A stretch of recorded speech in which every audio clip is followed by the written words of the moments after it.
এটা কি ভাই নুন পানি না? এখানে লবণ পানির সাথে চাউল মিক্স করা হচ্ছে। তারপরে তারপরে এখান থেকে মিক্স করার পর ওখানে নিব, ওখানে যাওয়ার পর ওখানে একটু শুকাবে চাল, পানি শুকাবে, তারপরে ওই জায়গায় নিয়ে একটু ভাজা করবে, একটু ভাজবে, একটু গরম হইব, তারপরে ওখানে মুড়ি ভালোর সাথে বুঝতে পারছি। আর হইব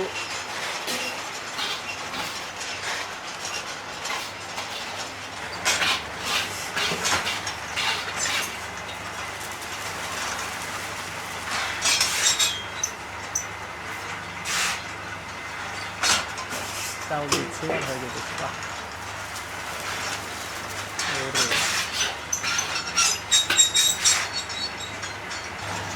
সকালে ঘুম থেকে উঠে উঠলাম, আম্মু মুড়ি ভাজা দিল, এখানে মুড়ি ভাজতে আসছি। তারপর এখানে আমরা একটু চাউল এখানে হচ্ছে, তার জায়গায় চলে যাবো আমাদের চাউল, তারপরে হবে মুড়ি, তারপরে আমরা এটার ভিতরে প্যাকেজ করে চলে যাবো বাড়ি গিয়ে। ভাই কতদিন যাবত করতেছেন আপনি? 2 বছর। 2 বছর। এটা কি মূলত আশেপাশে গ্রাম থেকে আসে নাকি আপনাদের বিজনেস হইতে? আশেপাশে গ্রাম থেকে আসে এগুলো। আবার আপনারা আপনি মুড়ি নিজেরা বানায় সাপ্লাই দেন না? না না, দেখুন বাইরে দিই। আচ্ছা আচ্ছা। দিনে কীরকম ভাই ভিড় থাকে?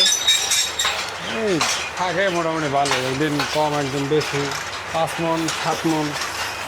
অনেক মাশাআল্লাহ। কেজিতে কীরকম টাকা রাখেন? 20 টাকা। 20 টাকা কেজি। কাজ করেন কয়টা পর্যন্ত তাহলে? এটার ভাই কোনো নির্ধারিত টাইম নেই, যখন তুমি চাইলে আসে তত। আপনার বাসা কি এখানেই নাকি? সিলেট। আর আপনার কি বেতন করে রাখছে নাকি? বেতনে বেতন না? মানে প্রোডাকশনে তার মানে আপনার কিছু না? না, পড়াশোনা কম বেশি হলে আমার কিছু না। তাহলে ভাই আপনার কাজও তো আপনি মোটামুটি খুশি না? আলহামদুলিল্লাহ। এটা একটা ইনাম সাবলি, আর ওটা হচ্ছে দেইলা।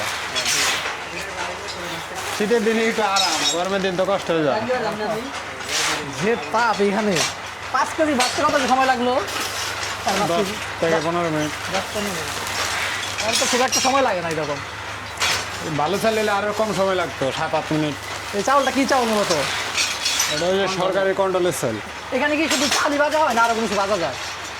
বাদাম ভাজা যায়, ভুট্টা ভাজা যায়, আপনারা কি ভাজেন? সিম ভাজা যায়, ভাজেন আপনারাই? বাজি খই ভাজা যায়, ডান্ডিয়া। বাহ, আমাদের তাহলে তো আসতে হবে মাঝে মাঝে, বিভিন্ন ধরনের ভাজা রাখেন না আমরা। আবার কি দুপুরে খাওয়া দাওয়ার পরে শুরু করবেন না?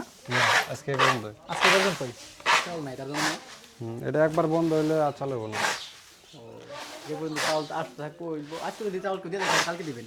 হ্যাঁ, আবার কালকে সকাল। তাহলে তো আমরা খুব ভালো সময় আসছি। ভাই কি পড়াশোনা তো শেষ?